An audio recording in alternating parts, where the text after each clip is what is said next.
RJ Godfrey will be one of the most sought-after players in the transfer portal. At 6'8", 228, he's a polarizing force, being able to guard the 3 through 5 defensively, as well as play the 3 through 5 offensively. From an offensive standpoint, he averaged 6 points per game at Clemson while shooting 59% from the field and 43% from behind the arc. He has a signature move in the post with a drop step, allowing him to attack the rim and also finish hard through contact. Without that signature move, he still has a lot of success inside the paint. Again, drawing and one opportunities, being able to dunk on players, and just taking the will to win out of them. From a three-point standpoint, he didn't attempt the most threes ever, but it shows that he has the ability to knock them down. If he's able to go out there, play starter minutes, shoot 2 to 3 threes a game, and at that percentage, he'll be a tremendous offensive player because of that versatility of being able to score hard inside, but also stretch to the court when needed. One number you might point out and say, well, he wasn't great there, was his free throw percentage, shooting 68% from the free throw line this season. But my counter to you is he went 8 for 8 in March Madness, knocking down 2 crucial free throws against Baylor to ice the game, allowing Clemson to advance to the Sweet 16. Defensively, he is just tremendous.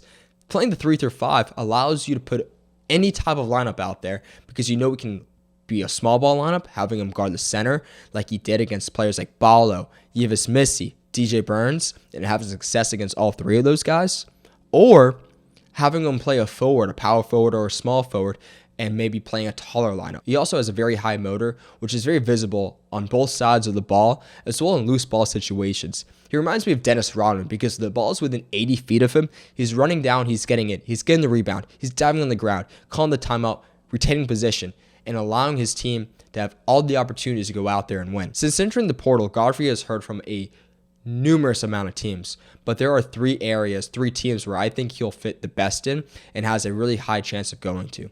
The first one, in no particular order, is Auburn. Auburn is losing Johnny Broome to the draft after having a crazy good season this year.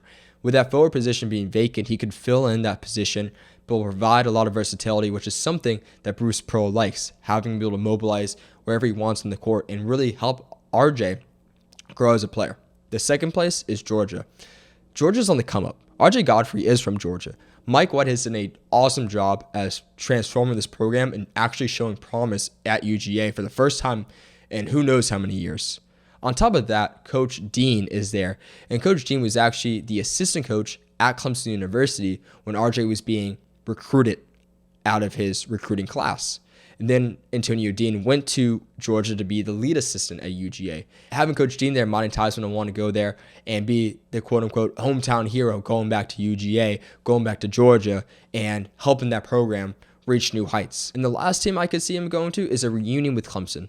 You can tell he's a love for the university, a great relationship with the players here, and who knows, things happen. He might want to come back to Clemson, and I know for a fact that all fans of any fan base, including Clemson, will love to have him back or welcome him to a new home.